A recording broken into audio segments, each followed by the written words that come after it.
రాశారు, వేటి మీద రాశారు, రాయడానికి ఎంత టైం పట్టింది, ఏ భాషలో రాశారు లాంటి మరెన్నో విషయాల గురించి ఈ వీడియోలో తెలుసుకుందాం. బైబిల్ అంటే ఏంటి? ఈ ప్రపంచంలో ఒక్కొక్కరికి ఒక్కో మత గ్రంథం ఉంటుంది. క్రైస్తవుల గ్రంథమే ఈ బైబిల్. అంతేకాదు ఈ బైబిలే ప్రపంచం మొత్తంలో ఎక్కువగా సేల్ అయ్యే బుక్ అని Guinness book of world record వాళ్ళు 1995లో ఒక సర్వే చేసి తెలుసుకున్నారు. అయితే బైబిల్ గిన్నీస్ బుక్ వరల్డ్ రికార్డులోకి ఎక్కిందన్నమాట. అంతలా ఏముంది ఇందులో? అసలు ఈ బైబిల్ని ఎవరు రాశారు? బైబిల్ని 40 మంది రచయితలు రచించారు. ఇందులో 66 పుస్తకాలుంటాయి. ఈ 66 పుస్తకాలన్నింటిలో 1189 అధ్యాయాలున్నాయి. ఈ 1189 అధ్యాయాలలో 31,084 వచనాలు ఉంటాయి. ఏంటి, 40 మంది రాశారా? వాళ్ళంతా ప్రొఫెసర్స్ లేదా టీచర్సే కదా. అలాంటి వాళ్ళు రాస్తేనే కదా ఇన్ఫర్మేషన్ కరెక్ట్గా ఉంటుంది. అందుకే గిన్నిస్ బుక్లో కూడా ఎక్కింది. నిజమేనా? కాదు, దీన్ని ప్రొఫెసర్సో లేక టీచర్సో రాయలేదు. బైబిల్ని రచించిన ఈ 40 మంది రచయితలు డిఫరెంట్ కేటగిరీస్కి సంబంధించిన వారు. అంటే కొంతమంది జాలర్లు, డాక్టర్లు, రాజులు, శాస్త్రులు, పశువులను కాచేవాళ్ళు, వ్యవసాయం చేసేవాళ్ళు, ఇంకొంతమంది చదువు రాని వాళ్ళు. ఇలా ఎంతో మంది ఈ బైబిల్ని రచించారు. బైబిల్ని రాయడానికి మొత్తం 1500 సంవత్సరాల టైం పట్టింది. బైబిల్ని ఆసియా, ఆఫ్రికా ఖండాల్లో రాశారు. బైబిల్ని ఇప్పటి వరకు 2000 భాషలలో ట్రాన్స్లేట్ చేశారు. ఇప్పటి వరకు 6 బిలియన్ బైబిల్ కాపీస్ అయితే ప్రింట్ చేశారు. ఏంటి, చదువు రాని వాళ్ళు, చేపలు పట్టే వాళ్ళు కూడా ఉన్నారా? అయితే వారి ఊహలకు తగ్గట్టు కల్పన కథల్ని రాశారా? కాదు, బైబిల్ని రాసింది 40 మంది రచయితలైనా వారిని ప్రేరేపించి వారి చేత రాయించింది ఆ దేవుడే. ఏంటి, దేవుడా? అదెలా? చెప్తాను, విను. 2 తిమోతికి రాసిన గ్రంథము 3వ అధ్యాయము 16-17 వచనాలను చూస్తే, దైవజనుడు సన్నద్ధుడై ప్రతి సత్కార్యమునకు పూర్ణముగా సిద్ధపడి ఉండునట్లు దైవావేశము వలన కలిగిన ప్రతి లేఖనమును ఉద్దేశించుటకును, ఖండించుటకును, తప్పు దిద్దుటకును, నీతి అందు శిక్ష చేయుటకును ప్రయోజనకరమై ఉన్నది. అలాగే 2 సమూయేలుకు రాసిన గ్రంథము 23వ అధ్యాయము 2వ వచనంలో చూస్తే, యెహోవా ఆత్మ నా ద్వారా పలుకుచున్నాడు, ఆయన వాక్కు నా నోటనున్నది. అలాగే పేతురుకు రాసిన 2వ పత్రికలో 1వ అధ్యాయము 21వ వచనంలో చూస్తే, ఏలయనగా ప్రవచనము ఎప్పుడునూ మనుషుని ఇచ్చను బట్టి కలగలేదు కానీ మనుషులు పరిశుద్ధాత్మ వలన ప్రేరేపింపబడిన వారే దేవుని మూలముగా పలికిరి. అలాగే కొరింథీయులకు రాసిన 1వ పత్రిక 2వ అధ్యాయము 13వ వచనంలో చూస్తే, మనుష్య జ్ఞానము నేర్పు మాటలతో గాక ఆత్మ సంబంధమైన సంగతులతో సరిచూచుచు ఆత్మ నేర్పు మాటలతో వీటిని గూర్చియే మేము బోధించుచున్నాము అని ఉంటుంది. దీన్ని బట్టి నీకేం అర్థమైంది? బైబిల్లోని మాటలు దైవ ప్రేరేపితములు.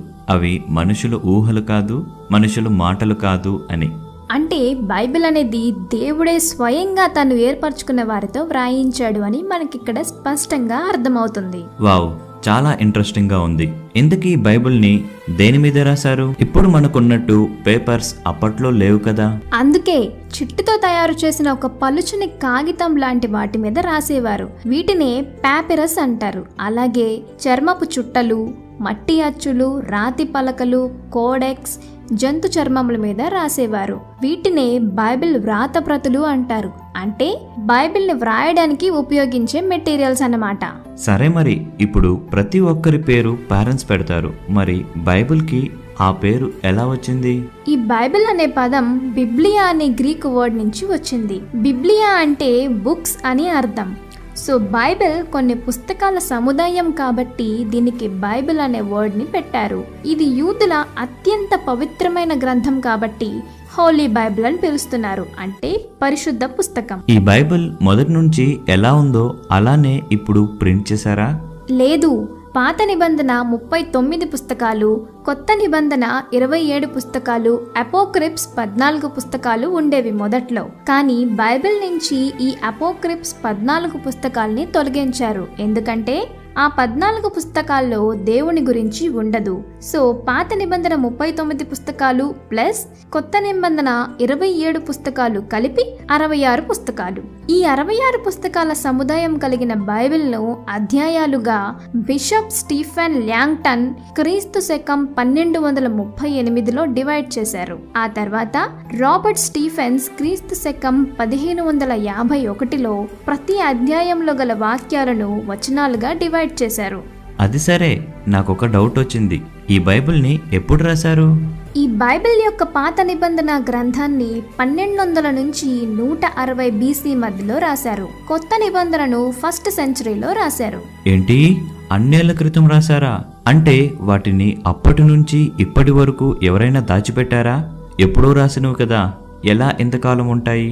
ఒరిజినల్ గా రాసిన వాటికి ఇప్పుడు బైబిల్ కి కరెక్ట్ గా ఒక పళ్ళు కూడా పోకుండా ఉంటుందా? ఇది ఇంపాసిబుల్. అది పాసిబులే, ఎందుకంటే ఎప్పుడో రాసిన బైబిల్స్ అయినా అవి ఇప్పటికీ కొన్ని ప్రదేశాలలో ఆ ఒరిజినల్ బైబిల్ ప్రతులు మనకి దొరుకుతున్నాయి. ఇప్పుడు మన దగ్గర ఉన్న బైబిల్స్ ప్రింటెడ్, బట్ ఎవరైతే ఆ బైబిల్స్ ని తమ ఓన్ హ్యాండ్ రైటింగ్ తో రాశారో ఆ ఒరిజినల్ పుస్తకాలు దొరికిన ప్లేసెస్ ని ఇప్పుడు మనం చూద్దాం.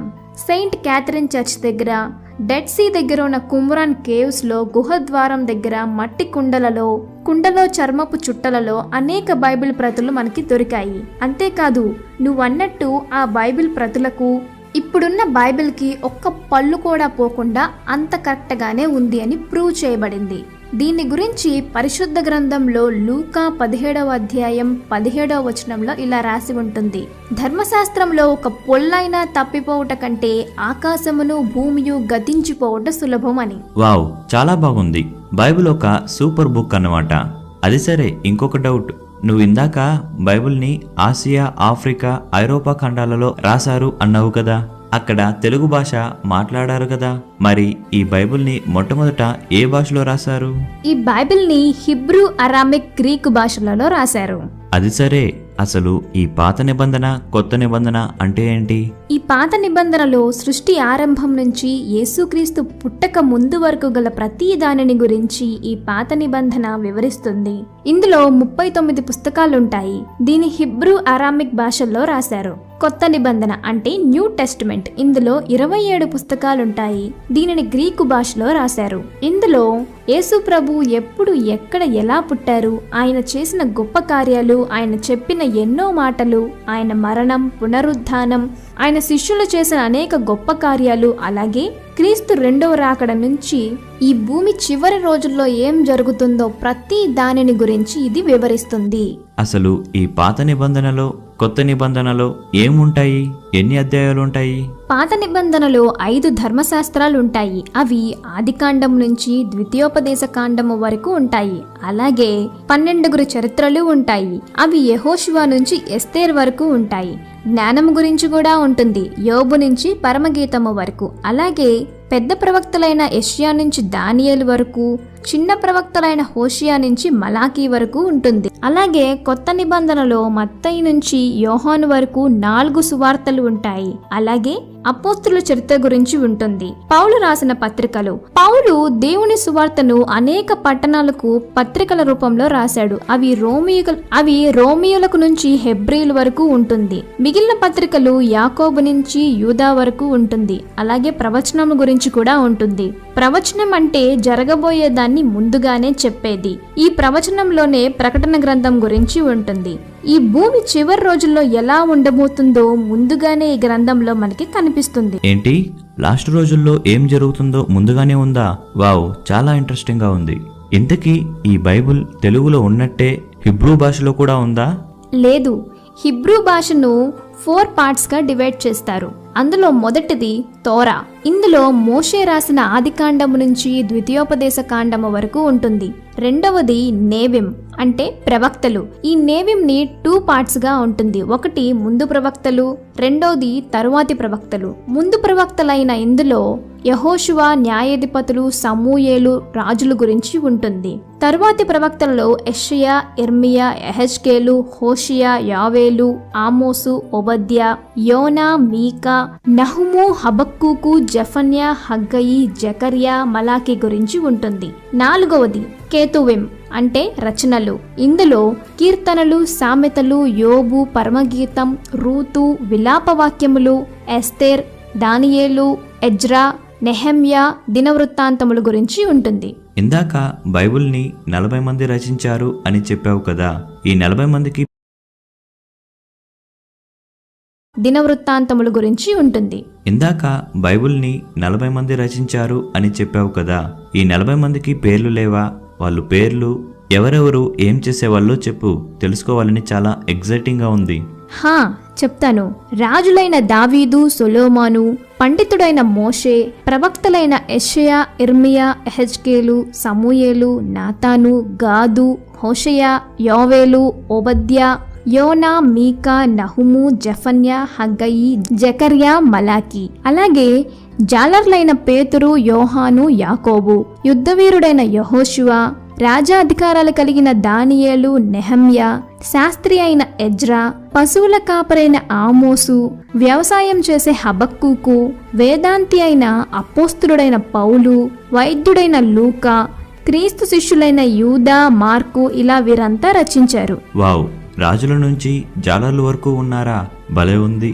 అసలు ఈ బైబిల్ ద్వారా మనం ఏం నేర్చుకోవచ్చు? బైబిల్ ద్వారా మనం ఆజ్ఞలు, కట్టడాలు, న్యాయ విధులు, చరిత్ర, పద్యము, కీర్తనలు అంటే దావీదు దేవుని స్తుతించిన విధానము, ప్రతి ఒక్కరూ ఎలా స్తుతించాలి, అలాగే సామెతల ద్వారా జ్ఞాన సూక్తులు మరియు సువార్తలు, పత్రికలు, దర్శనములు, ప్రవచనములు, ప్రార్థనలు, వంశావళులు, ఇలా వీటన్నిటి గురించి మనం తెలుసుకోవచ్చు. నాకు ఇంకొక డౌట్, బైబిల్ని మొదటలో గ్రీక్, అరామిక్, హిబ్రూ భాషల్లో రాశారు అన్నావు కదా, ఈ భాషలు ఎవరివి, ఎక్కడ మాట్లాడతారు చెప్పు. సరే, మొదటగా హిబ్రూ భాష గురించి చూద్దాం. ఇది యూదుల యొక్క మదర్ టంగ్ అంటే మాతృభాష. పాత నిబంధన చాలా వరకు హిబ్రూలోనే రాయబడింది. లేఖనములు అంటే మోషే రాసిన 5 కాండములను హిబ్రూలోనే రాశాడు. ఇక్కడి నుంచి అనేక మంది ఈ పాత నిబంధనను హిబ్రూ భాషలో రాశారు. హిబ్రూ భాషను కుడి నుంచి ఎడమకు రాస్తారు. రాసిన విషయాన్ని నిలువుగా వరుసలుగా అరేంజ్ చేస్తారు. ప్రతి అక్షరం కింద కొన్ని చుక్కలు, కొమ్ములను ఉపయోగిస్తారు. 2వది అరామిక్. ఇది యేసుక్రీస్తు మాట్లాడిన భాష.